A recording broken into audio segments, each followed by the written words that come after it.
O momento é relevante. Estamos em evento comemorativo dos 410 anos do primeiro Tribunal de Justiça da América Latina e do 116º Encontro do Conselho dos Tribunais de Justiça. O Tribunal de Justiça do Estado da Bahia, convém lembrar, comemora 410 anos de existência e tem seu marco inicial no Tribunal da Relação, criado em 7 de março de 1609, em Salvador, que foi a primeira capital do Brasil. À época, havia uma exigência da população para a instalação de uma corte coletiva, ou de uma de relação,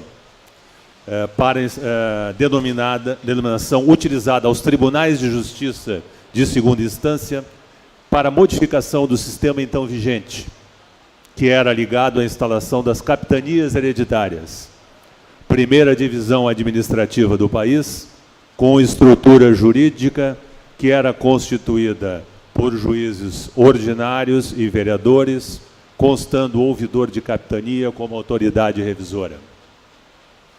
O regimento da relação da Bahia estabelecia a estrutura, atribuições e procedimentos do tribunal, tendo como modelo de organização a Casa de Suplicação de Lisboa, e era presidida pelo governador-geral do Brasil, e sua estrutura era composta de 10 desembargadores que desempenhavam várias funções. Esse fato dá ao Tribunal de Justiça baiano a condição de primeiro Tribunal de Justiça das Américas, fato que se está a comemorar nesse evento, em perfeita consonância com o 110º Encontro do Conselho de Tribunais de Justiça.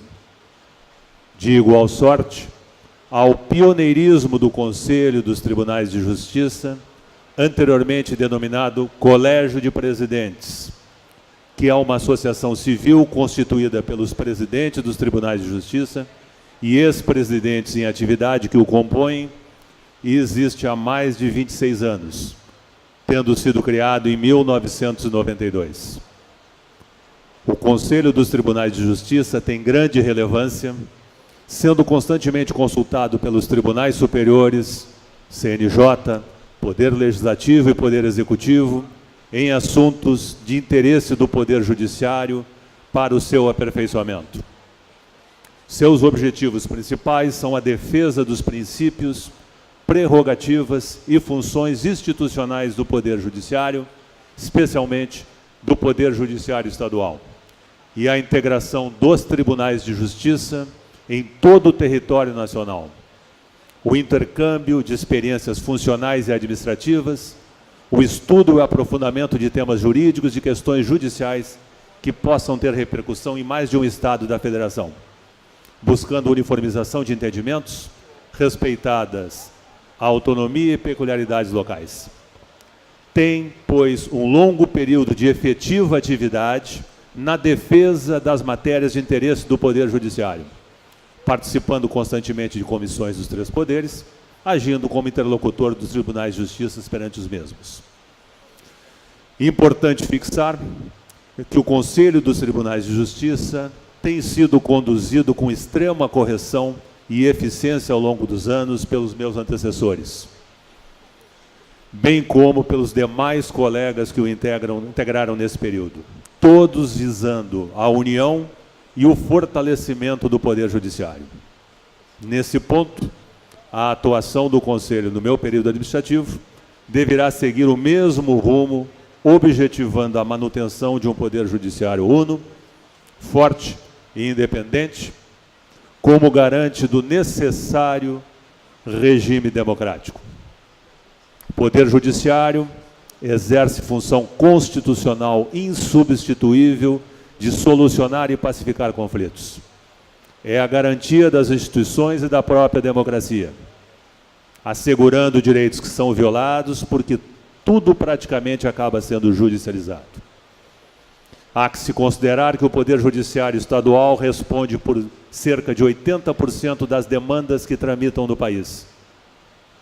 Mais de 80 milhões de processos, sem que disponha de orçamento proporcional a essa magnitude de processos. Contudo, temos a responsabilidade de dar a pronta resposta a quem se socorre do Poder Judiciário, com os meios de que dispomos, racionalizando os recursos existentes, sem que esqueçamos nossa principal missão, convém repetir, que é a pacificação e solução de conflitos, atividades, também repito, em que somos insubstituíveis.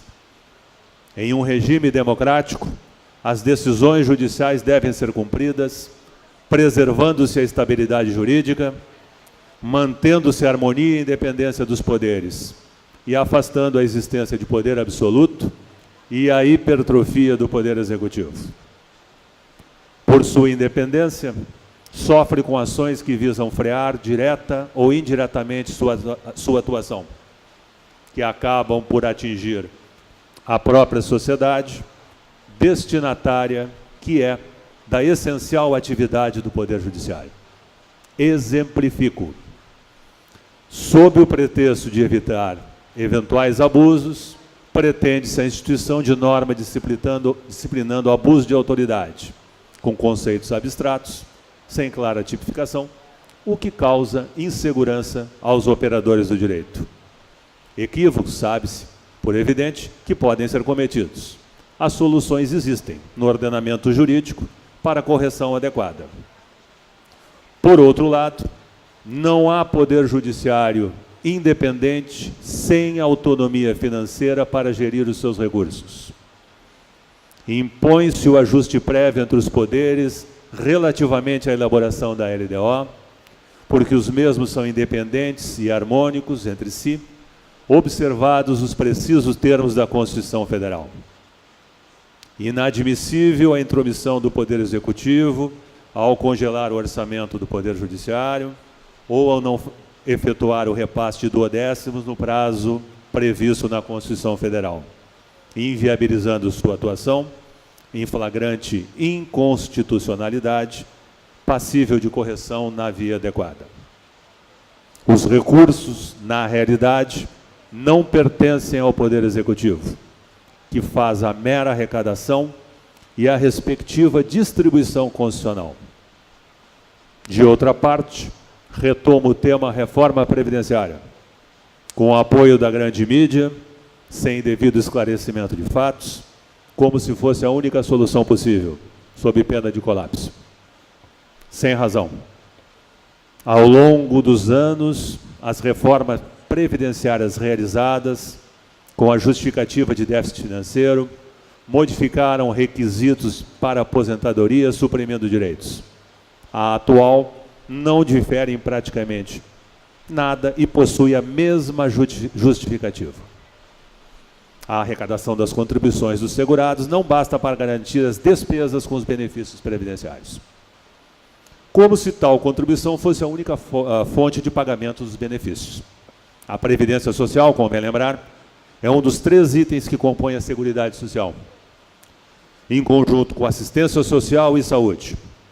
Seus recursos são provenientes de várias fontes de custeios elencadas no artigo 195 da Constituição Federal, como contribuições pagas pelos empregados, empresas, COFINS. O confronto entre a totalidade de receitas e de despesas afasta o alegado déficit previdenciário. Desconsideram-se também os valores recolhidos ao longo de décadas, como se inexistentes fossem, utilizados como recursos de caixa único para a realização de obras e despesas, tanto no plano federal como estadual. Também não há o necessário cálculo atuarial para formar montante financeiro, permitindo o pagamento dos benefícios previdenciários com os rendimentos decorrentes.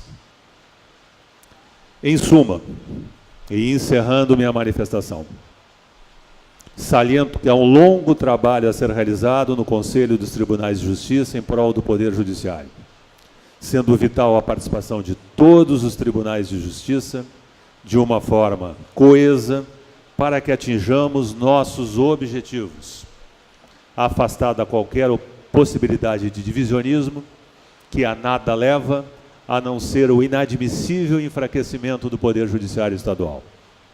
Assim, continuaremos fortes e faremos a defesa do Poder Judiciário, visando a manutenção de sua independência e autonomia, assegurando todos os meios para a sua atuação insubstituível, sem permitir que sofra com ações que pretendem a sua fragilização ou apequenamento.